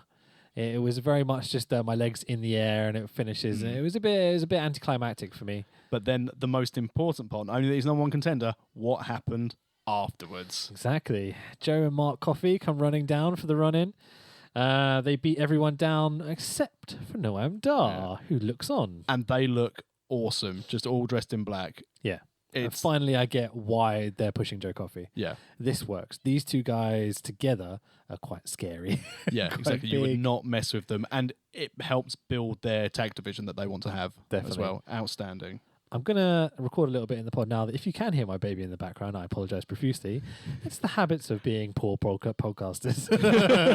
I might cut that bit out if you can't hear her. I like the fact you're apologising for your child. Yeah, well, you don't have to do that. So after that one, we then get a Wolfgang interview.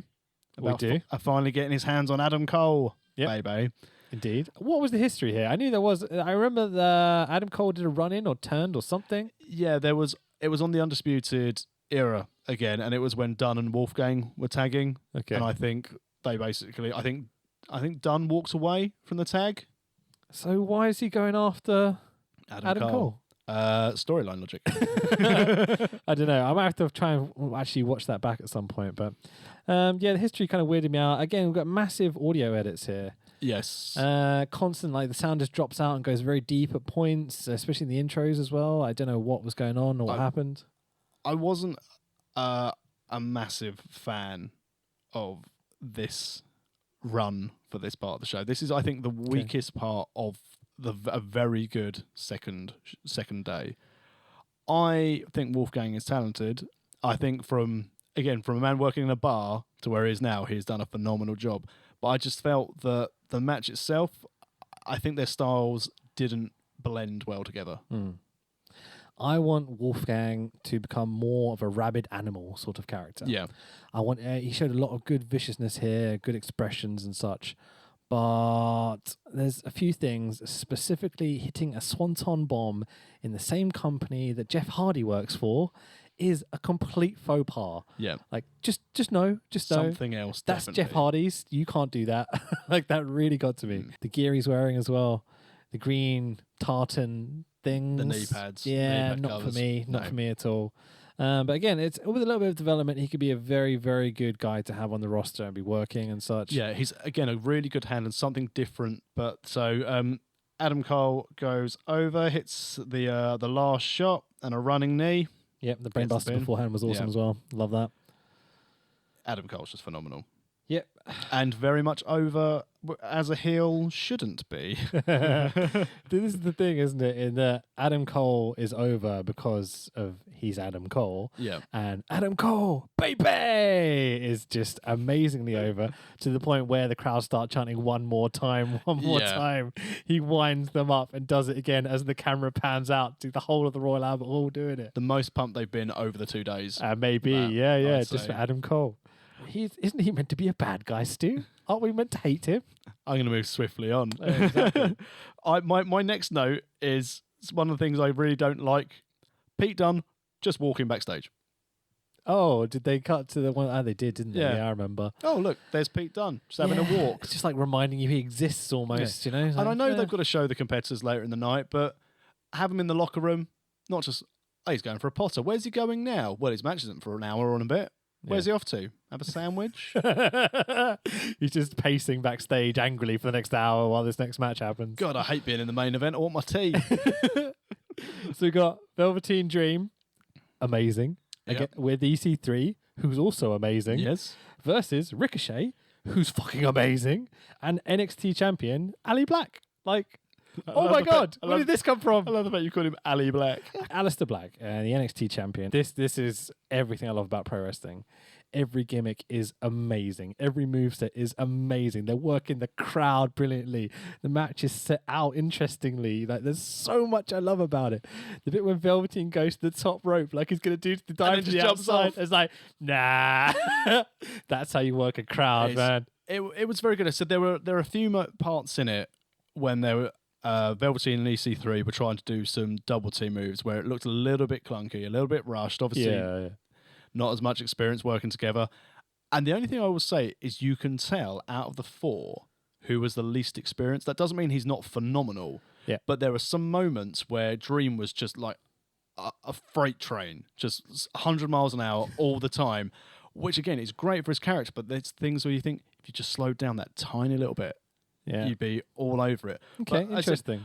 I found parts of it clunky. And in fairness, I was watching this on my lunch break in the gardens with my headphones in, being attacked by a seagull. But as you said, I think from a pure entertainment match with nothing on the line, and then the ending interested me. Because throughout the whole thing with the injury for Dream, it was playing up to it quite a bit. Before I get to that, there was one moment where they did a double team move and EC3 went to cover and then realised he wasn't the legal man, so then backed away suddenly and called Dream over. Yeah. And I thought, if you'd just done it, you know, the commentary covered up for it really well. They were like, oh, that's a great move to get the legal man in the match. The ref was ready to count that pinfall no matter who was covering. Exactly. Like, you know, you could see it happening. When the Dream injury happened, I questioned whether it was real. Initially, because he undid the laces on the boot and stuff, sold that really well, like really got me. And seemed disinterested to be tagged back in. Exactly. Looks a bit miffed when he had to be tagged back in. Very clever. Like there's little elements he has that I see that potential for the future, you know. Like you see the green moments as well, but he's obviously taken note of something in the past and put that into actual effect in his matches. He does get better every time you see him. It's one thing to notice what you like or don't like about pro wrestling. It's a very different thing to then use that in that next match or whatever. Definitely. You know, so to remember those elements and why that's going to work in this context, like this match was really, really good for that. And whilst being blown up as well. Yeah. To remember it whilst being absolutely knackered. Yeah, doing the biggest spots in the match. Because as Vince would say, it isn't ballet. So at the end, EC3 stalls for what feels like forever. Yeah. But it absolutely works to a T because he turns around to throw the punch and it gets a bit hokey. But like Black Mass for the win, 1, 2, 3, Ricochet and Alistair Black. I like EC3 a lot. But his best work I've seen him do recently was his last night in TNA. Okay. Because they did this, I don't know if you remember an early TNA where they did Feast or Fired, where they have like this, they pick the briefcase things. Yeah. Yeah. And he got the Fired briefcase and everyone knew that he was going. It was all filmed beforehand, but instead of just not acknowledging it, they all played up to it. So during all his little interviews, people walked past going, he's getting fired. He's getting fired. And like Brodus Clay or Tyrus or whatever they call him there, he just walked past and went, he's gone. Oh, okay. And they all went out there, and obviously it was like, I can't believe I've been fired. I was like, absolutely brilliant. But he needs something to do in NXT. Because if he doesn't have a decent storyline, I worry he'll get lost in the mix. Because with Ricochet coming in, Dream being so good, if they do mix and match with the NXT guys, EC3 could very much, like Austin Aries, get lost in the mix. He is a Vince McMahon wet dream. Yeah. He's a Roy Magoo. He's a big lad, I should say. I'll start again. He's a very, very enhanced chap. I'm pretty sure you should go your first take with him Roy Magoo. Roy Magoo. He's Roy beyond belief. He's how he passes drug tests, I will never know. But I think you're just giving him the discredit. He could just be very jacked. Maybe, yeah. I mean, but as you said, from a look, as we were saying earlier about the UK talents, that guy looks like a wrestler. Yeah, all four of these dudes look like pro wrestlers. Yeah, they really do, especially EC3 because he's so big. Yeah, like it's Scott Steiner big. He's getting there. I really hope. Really is. I was saying someone yesterday, I wish someone would start doing Steiner-esque promos. I just need it in my life. Definitely. Can we just get Scott Steiner, please? Well, he's signed to TNA. And I wonder if they've just done it just so he can do promos. What a waste. Right, Toni Storm versus Shayna Baszler. Start out slow. Baszler tortures Storm throughout this match, and I couldn't love it more. Great storytelling, something a bit different, Absolutely potatoing her. Yep, totally. Huge knee strike from Baszler, a few false finishes. The Kiribiri crutch. What did he call this finish? The rear naked choke? I didn't catch it. It's something clutch. I haven't quite worked it out. All I wrote in my notes is Baszler applies the chokehold. Well, that's what it is, It's a rear naked choke or a sleeper or whatever. But the way she locked it in, and again, the way Toni Storm sold it from I'm gonna do it, flop. Yeah. Done. Gone.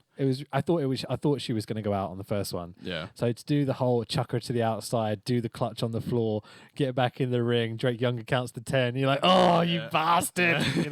Really, really good. I loved it. It was a good match. Right decision. I think Baszler needs to keep getting put over. Well, Toni Storm's a good underdog at this point. And Toni Storm needs to be in NXT UK. Yeah, 100%. Yeah. Where NXT... Well...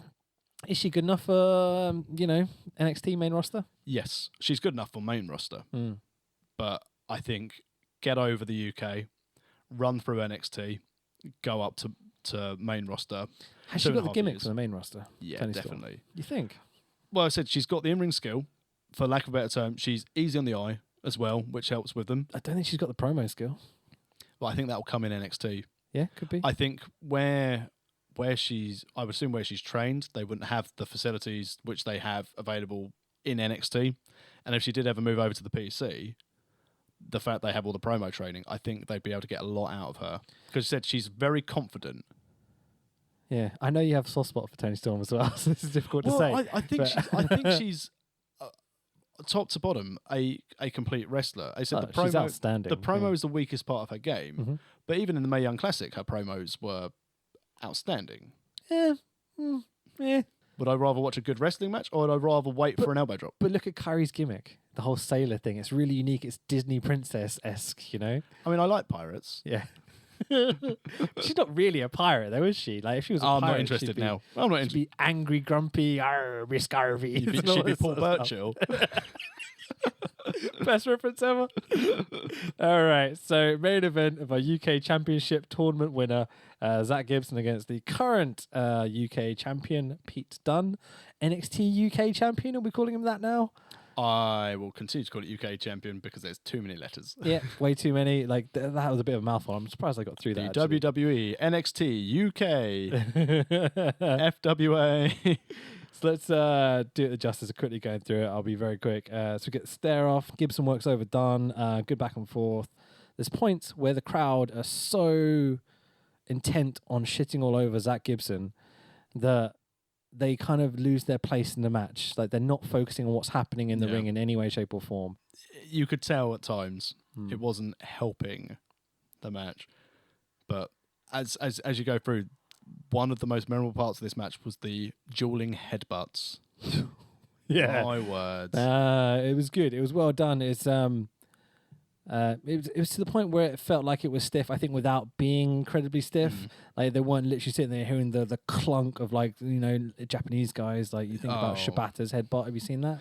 No, but I've heard about it's like skull fracture. Yeah, whack noise. He headbutted. I think it was Okada in the middle of the ring, and you can hear throughout the whole arena, and you can see from that moment onwards he's not right, and it ended his career. He shattered his skull right down the front. It basically indented the whole front of his skull. And you're like, just don't do that. It's a fake sport. Please don't do that. No. Like, headbutt your thumb. Come on, you know what it's about, please. Okay, so Gibson goes for the Helter Skelter, reverses into the X-Plex by Dunn on the ramp, which is a nice callback to the night before. Gibson sells it like crazy. He's screaming in the camera, go for it. I loved that. At this point, I kept thinking, I wish Gibson would get over the fact that he's exhausted from doing 3 matches the night before. Yeah. It didn't really do it very much. I don't think any of them did, though. I mean, obviously, Banks really. sold his injury, but no one was knackered after being in the third match. Yeah, I think get over the tournament a bit more as well, and like the strain that you went through, so that he doesn't look as weak.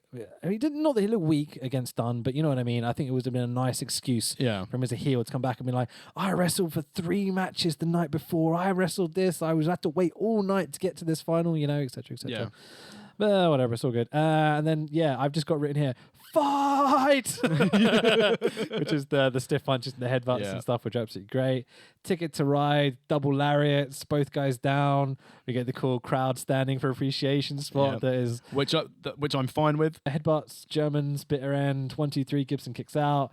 Ticket to Ride, kick out by Dunn. They love a false finish, Stu. Yeah. They love a false finish. And didn't see any of that coming. No, exactly. Shankly Gates. Holy shit, Avalanche Helter Skelter from the ropes is absolutely mad. Shankly Gates, I'm convinced it's it. Dunn teases tapping at least 3 times and doesn't do it and gets to the ropes. Gibson cuts the promo to the camera. Did you notice this? I see Debbie Higglins. I can't do the accent at all.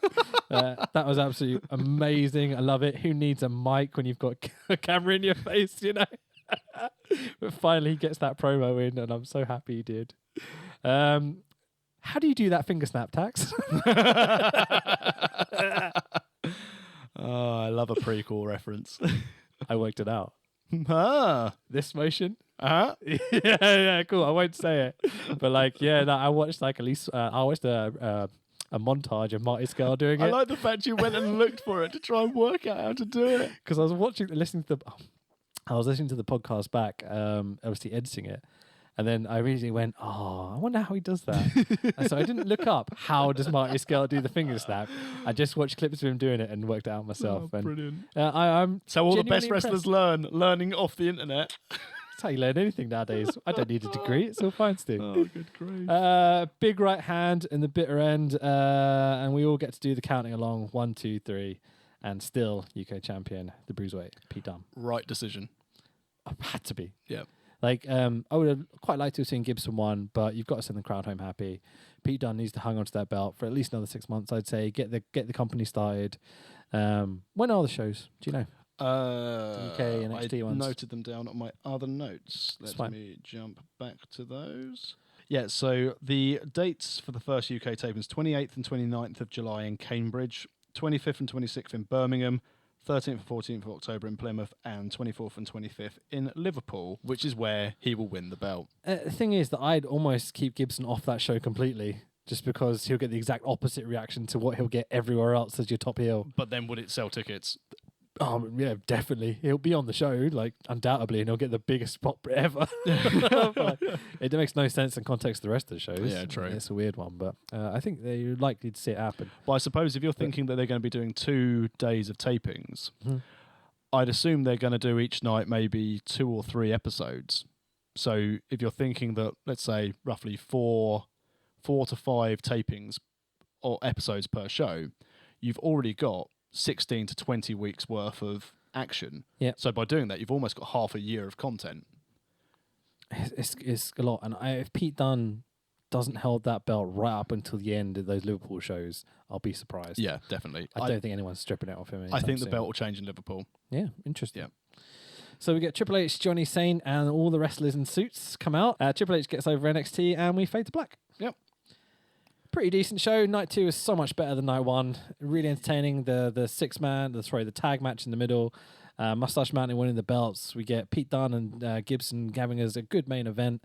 Like the first night wasn't terrible, but it wasn't as great as it should be. The second night really paid for it. Yeah, I think I enjoyed last year's tournament better. I like the fact it was a tournament over the 2 nights and it meant something. I liked the additional action.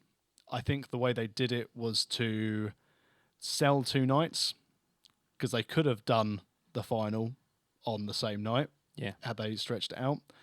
And I'm still very much a firm believer, whether I am right or wrong, just my own personal opinion, a lot of the boys who were signed up for this were signed purely because they didn't want them going to World of Sport. A lot of the guys who are on that, especially the download shows, it's probably a case of, come and do this, we'll take your name, we're planning on doing this. You can't sign for another UK show. You can work for our preferred UK indies. And I don't think, it's not a bad thing, because with respect, 5-star came and it failed. World of Sport, I don't know how well it would have done. It's not going to be able to compete against this. No chance. It'll be hammy Saturday night tea time television. It'll be there to replace things like Gladiator. It'll be the family. Jet will be the guest ring announcer. Oh, if Jet's in, then it might sell. You never know. Jet sells tickets. Jet, Wolf, and Shadow, and I think we're selling it, mate. Controversy all around. Shadow would fail the wellness test. Oh, let's not go there. It's probably an old man, but oh wait, I think he died. Really? I'm pretty sure Shadow died. I might be wrong there. Let's just cut it there. So, do you have time to play this game? I do always have time to play a game. Are you sure? Yes. Okay. Do you remember what we talked about last week? Not Dragon, but what you suggested. Oh, God. Active roster, WWE, guess who? Okay. So it has to be active roster. I'll just read this through quickly and we'll get on with it, okay? So the contestant will pick a person. Well, let's call it the Games Master because I like that term. We'll pick a person from the active WWE roster, okay? It's going to be wrestlers, managers, GMs, okay? But no one that's kind of not an active part of it as such. Okay. So people that Vince McMahon, for example, you can't have because he's not on TV. That's fine. That's basically, I thought I'd keep it as simple but open as possible. Okay. The opponent gets 15 questions. Jesus. To guess who. Okay? But so I have to. So if you picked, I have to guess 15 questions. Yep. Okay, you get 3 chances to make a guess. Okay. Okay. Points are awarded. I should say. Points are awarded on how few questions it takes you to guess who. Oh my God. Get it? Yep. Okay. So if it takes 2 questions, you'd get 13 points. If it takes 10 questions, you'd get 5 points. Okay. Okay, etc., etc. Okay. The opponent, so the person who's answering the questions, can only answer yes or no. Okay. That's fine. So I have picked someone. Okay. Would you like to give it a chance? I will give it a go. Okay. Question 1. Are you male? Yes. That's a good start. Are you a current champion in WWE? No. Have you been a champion in WWE? Yes. Do you have long hair? Yes. Does it always look like you've been rained on before you go to the ring? Yes. Are you Roman Reigns? No, I'm not Roman Reigns. No. 1 guess down. Oh, no. I was so confident you were. So it's former champion. I wouldn't pick the easiest person to get on the roster, Steve. I was hoping you would. Okay, 5 questions in, 1 guess down. Did your finishing move once get banned? No. Oh. I don't think so. So I need Wikipedia up or something to double check things. Oh, dear. Well, that's long hair. Go with nationality. Are you Canadian? No. Are you American? No. Makes it a lot easier. Not for me, it doesn't. If you could get the nation, you'd get it pretty quick. What, the nation? I won't count that as a question. Yeah. Oh, my God. So what have you got so far? I've got that you are male, former world champion. Oh, you said former champion, not world champion. Oh, sorry, former champion. If you said world champion, then I apologise. Oh, okay. He's been a champion. I'll give you this. He's not been a world champion. You've already gone against the rules of the game. It's fine. Oh, my word. Have you ever been in a tag team? not a recognised tag team. I know I'm only meant to answer no, but no. But he's been in tags, you know? Is it Rusev? No. 2 guesses in. You got 1 more guess and 5 questions to go. Just trying to think of the nationalities of the guys who are in there at the moment. And I'll kick myself. Do you have a manager? No. I'm going to kick myself. I didn't pick the easiest one. I thought of a while picking one that was kind of difficult, but not too difficult, you know? No, it's probably very easy. I'm just not asking the right questions. Do I wear trunks? Yes. 3 questions to go. 1 more guess. I think I'm not going to do brilliantly at Guess Who. There's a bad idea for suggesting my game. Former champion. Long hair. Yeah. Potentially looks like I've been rained on. Yes. A champion, not a world champion. Yes. Has been in tags, but not predominantly tag team. And just like that, I think I've got it. Was I at WrestleMania this year? Were you? Yes, he was in the Andre Memorial Giant Battle Royal. Giant Memorial Battle Royal. The Giant Memorial Giant Battle Royal. Yes. I had to look this up. So yeah, apparently he was. 2 questions, 1 guess remain.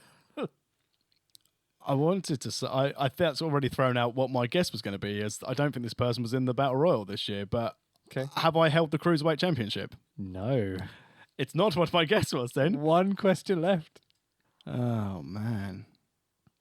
Not Canadian, not American. Do you want to give you the nationality? No. 1 question left. Am I European? Yes. Am Not for long, but like yes. am I Pete Dunne? No. Drew McIntyre. Oh, man. He's got long wet hair. Yeah. I really thought I was onto it with Reigns, and then when you said the finisher hadn't been, well, it's not Seth Rollins then. No, yeah. I saw where you were going with every question sort of thing. Oh, man. See, like I tried to pick one that wasn't too difficult, but looks like a lot of other wrestlers, so like it'll take a while to get there, you know. Okay, cool. Do you want to do one for me, or we've not got time? No, I've got one in mind. Okay, right. Let's go for this. Male? Yes. Okay. So, are you going to do count? Okay, Yeah. cool. So male. American? Yes. Okay. Caucasian? No. Okay. So this is going to make your life a lot easier. Part of a tag/trio? No. Okay, interesting. Roddy Magoo? I'll rephrase the question. Big, muscly dude? Yes. Okay, currently in a feud of Roman Reigns? Yes. Bobby Lashley, boys! That's it. So that means you've got 9 points. 9 points, excellent. 9-0. Okay. Sounds like my World Cup Fantasy League team. Excellent, man. Cool. So yeah, that's my active roster WWE Guess Who. Well, you did a lot better than me. It's fine, man. It's just the playing of the game that's the fun bit. Exactly. My word. I look forward to playing Guess Who next week. We can play anything. I want to try and make all sorts of different games as we go along as well. Keep it interesting, you know. And as we briefly discussed earlier, we will be starting Wrestle League, the fantasy wrestling game, starting at Monday Night Raw next week. Definitely. So we will be doing our draft off the pod, but we're going to post it on the website, on the Facebook page as well. Yeah. So you can follow which. Apparently, my lack of knowledge of who's got long greasy hair on the roster as we go through. We've made this podcast quite long at this point, so yeah, we're going to do the draft off of the pod, but we'll definitely start talking about it next week. Yeah. Next week, are we going to go for AAA Triple Mania? 2017 Triple Mania. Excellent. You've already watched bits and bobs of it. I am so excited to talk about this event. It sounds like a riot, to be fair. Oh my word. Okay, awesome. So check us out on we've set up our social medias and our websites and such. World of Wrestling Podcast, pretty much across the board. worldofwrestlingpodcast.com. Yes, I'm putting this in post because I forgot to say it initially. You can find links to our SoundCloud and our YouTube on there. With both of those, if you just search World of Wrestling Podcast, you will find us immediately. We've got Twitter. Mine's Rich Be Thy Name. Yours is The Tex Williams. Lovely. Same on Instagram. Mine is Rich Be Thy Name. RichByThename. Yours is The Tex Williams. Cool. I don't think we have to spell that. Facebook. Do you remember the Facebook address? Nope. I'm going to say facebook.com/World of Wrestling Podcast. And if not, we'll change it to it is that. I'll voice this over later. If we don't, it'll be fine. Excellent work. And the last thing I want to say is that we have applied for iTunes. Apparently, it takes 7 to 14 days to get a confirmation whether we are or we aren't going to be on iTunes. Allegedly, it's quite easy to get on there, and they're very receptive to new podcasts. So fingers crossed, touch wood, we can be on there, and you can be downloading us in whatever apps next week. But we're looking at all the outside ones as well, so things like Acast and Stitcher, and what's the other one you mentioned to me? Player FM, and also just generally any Android platform with podcasts as well. Exactly. So if you are listening to this and there's a platform you want us to be on that we're not, please let us know and we'll research and we'll make sure we get it on there. It's been an absolute pleasure, Stu. No, cheers, Rich. It's been a long one, but considering we said in the prequel episode we won't go any further than 45 minutes to an hour, I think we've doubled that. I think with a lot of other shows, when they are like a good 3 hours, we'll be fine. But with 6, with all the stuff we know about the guys and everything, I think this had to be a good, solid first episode. Yeah. And thanks very much to everyone who listened to the first prequel episode. All your kind feedback. We will, again, if you've got any comments, let us know. We will, we're learning this as we go, so we'll try and adapt. And if there's anything you'd like to see on the podcast, let us know. Absolutely. Right. Cheers for listening. Bye-bye. Thanks.